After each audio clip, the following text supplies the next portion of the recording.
Nah, kemudian jangan lupa itu dikomunikasikan, dan bahkan sebaiknya saya menyarankan teman-teman semua bahwa kalian bisa cantumkan hal itu di dalam PPJB.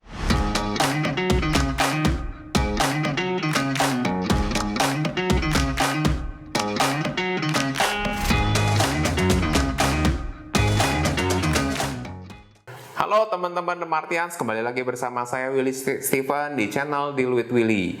Ya, pada kesempatan kali ini saya akan sharing tentang pembelian rumah. Nah, sering kali kita sudah merencanakan begitu banyak dan menjalani begitu panjang ya, cukup panjang dari langkah-langkah pembelian rumah yang harus kita jalankan.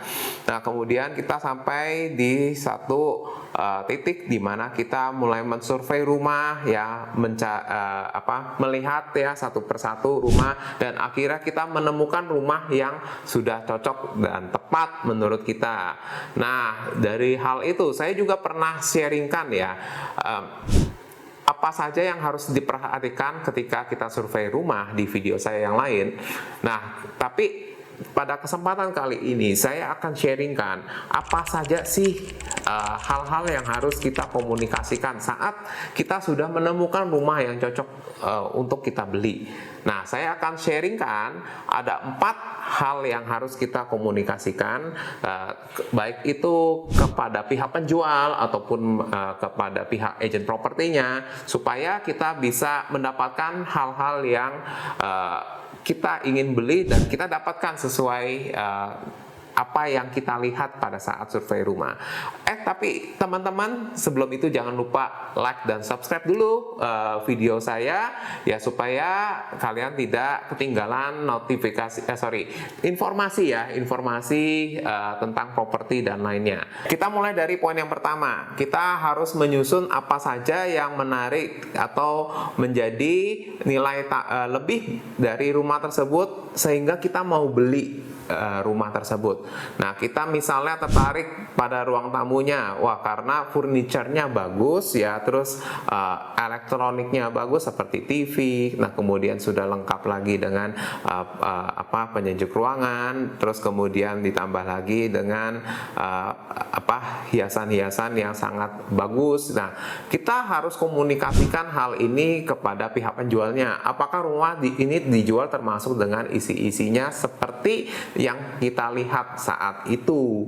Nah, jangan sampai hal ini terjadi ya ketika kita sudah selesai membeli, ternyata barang-barangnya dibawa pergi, dan ini sudah berkali-kali kejadian ya. Banyak juga contohnya di customer saya ada yang beli apartemen ya dengan TV yang begitu besar, akhirnya TV-nya nggak sesuai yang didapatkan gitu, TV-nya dapatnya ukurannya berbeda. Itu contoh satu kasus. Nah, kemudian ada juga contoh-contoh kasus lainnya di mana terutama kalian harus benar-benar perhatikan untuk perabotan yang bisa dicopot dibawa pergi.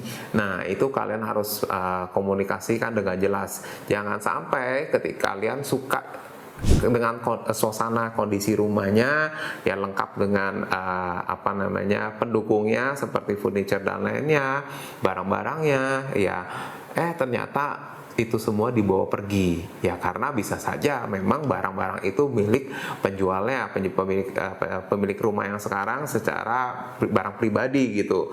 Jadi itu merupakan hal-hal yang harus dikomunikasikan, dan tentu aja nggak cuma di situ, tentu aja termasuk bisa saja di ruang dapur ya, kamar tidur, dan termasuk jika rumahnya ada kolam renang, kondisi-kondisi seperti apa yang ada di dalam rumah tersebut, itu semua harus dikomunikasikan dengan jelas ya, sehingga kita tidak menuai kekecewaan ya di kemudian hari ketika kita sudah harus menempati rumah tersebut. Nah, kita masuk ke poin yang kedua, yaitu kita harus komunikasikan dengan pihak penjual atau pihak agent properti hal-hal apa saja yang kita harus pastikan kita akan dapat. Ya, jadi tadi di poin pertama kan saya sudah bilang bahwa kita susun ya apa saja yang kita inginkan, apa yang menjadi daya tarik rumah tersebut yang kita inginkan, kelebihan-kelebihan apa yang kita inginkan. Nah, kemudian jangan lupa itu dikomunikasikan, dan bahkan sebaiknya saya menyarankan teman-teman semua bahwa kalian bisa cantumkan hal itu di dalam PPJB. Jadi ketika kalian sudah melakukan pembelian pasti akan dimulai dari pembayaran tanda jadi atau DP ya terlebih dahulu. Nah, ada baiknya memang hal-hal seperti itu bisa dicantumkan di PPJB-nya, dan itu sudah dibaca baik dari pihak penjual maupun agen propertinya, sehingga hal itu tidak mungkinlah ya diingkari di kemudian hari, dan itu menjadi dasar pegangan buat kita juga sebagai pembeli bahwa kita mendapatkan barang yang sesuai yang kita inginkan. Jadi sekali lagi jangan sampai kita luput untuk hal tersebut. Kita masuk lagi ke poin yang berikutnya, poin nomor ketiga. Mau beli rumah, tapi masih bingung apa yang harus diperhatikan. Buku ini solusinya. Dapatkan segera karena edisi terbatas. Link pembelian tersedia di kolom deskripsi. Kita masuk ke poin yang nomor 3, yaitu kita komunikasikan untuk legalitas dan juga skema pembayarannya. Pembelian properti, rumah, apartemen itu kan pasti ada legalitasnya berupa sertifikat hak milik atau SHGB seperti itu ya. Pada umumnya seperti itu.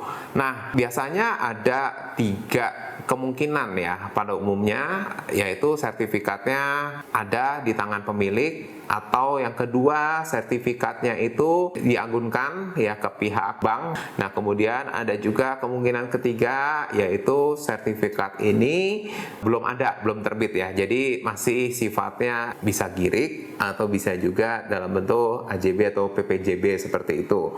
Nah, kalau untuk 2 kemungkinan yang pertama ya, itu memungkinkan kita untuk bisa melakukan pembelian secara KPR ya. Nah, hanya saja kalau sertifikat itu di tangan pemilik berarti kita bisa langsung transaksi, dan itu saya pernah lakukan berkali-kali ya. Itu biasanya waktunya sangat ekspres ya, dalam waktu 1 minggu itu pun bisa selesai, dengan catatan kedua belah pihak kooperatif dan memang sama-sama satu sudah bertekad untuk bulat menjual ya, dan kemudian yang beli juga sama-sama serius seperti itu. Dan sudah tentu saja keseriusan itu juga ditandai dengan persiapan dana dan finansial sudah rampung seperti itu. Nah, oke, kita lanjut lagi. Yang sertifikatnya itu dianggunkan ke bank, berarti sertifikat itu harus dilunasi dulu ya, supaya bisa dikeluarkan, dan kemudian jika kita ingin membeli KPR ya kita bisa melanjutkan di bank yang sama atau juga bisa pindah ke bank yang lain seperti itu.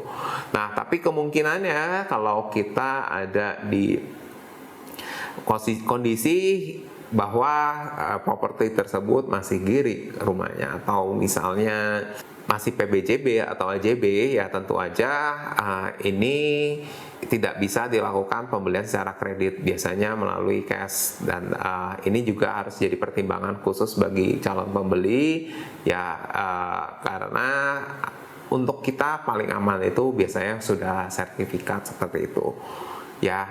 Nah, kemudian untuk pembayarannya sendiri itu bisa harus dikomunikasikan juga ya, harus dikomunikasikan ya kapan kita melakukan tanda jadi dan berapa lama kita akan melakukan pelunasan, baik pelunasan DP maupun pelunasan ya secara penuh, secara cash ya, atau kalau jika melalui KPR itu ya tadi dengan DP dan pencairan kredit seperti itu ke pihak penjual. Yang keempat, kita perlu komunikasikan kapan jadwal akad jual beli dan kapan melakukan serah terima seperti itu. Ya, tadi berkaitan dengan poin yang sebelumnya bahwa kita memastikan legalitas dan pelunasannya. Ya, jadi terutama untuk pembelian properti secara kredit KPR ya itu sudah pasti ada jadwalnya, dan biasanya waktunya sekitar 1 bulanan, tapi paling lambat harusnya tidak lebih dari 2 bulan ya, dan ini dikomunikasikan dengan pihak ketiga juga seperti pihak bank maupun pihak notaris seperti itu Ya, kemudian yang penting adalah setelah kalian melunasi semua pembeliannya itu, ya jangan lupa ya jadwalkan untuk serah terima propertinya. Ya, biasanya di hari yang sama dengan akad jual belinya. Langsung pergi ke rumahnya atau ke apartemennya, nah kemudian lakukan serah terima dan pastikan juga sesuai dengan apa yang sudah kita komunikasikan di awal tentang hal-hal yang kita inginkan. Oke, sekian tips dari saya bagi kalian yang ingin membeli rumah. Teruslah semangat ya, jangan menyerah gitu, apalagi berhenti di tengah jalan seperti itu ya, karena pasti ada jalan ya di saat ada kesulitan. Nah, kemudian juga jangan lupa juga bagi kalian yang merasa video ini bermanfaat untuk like dan subscribe. Aktifkan juga lonceng notifikasinya supaya kalian tidak ketinggalan video-video saya berikutnya. Jika kalian ingin berdiskusi lebih lanjut, kalian bisa juga join di The Martians Community. Klik link di bawah ini. The Martians Community, your next home starts here.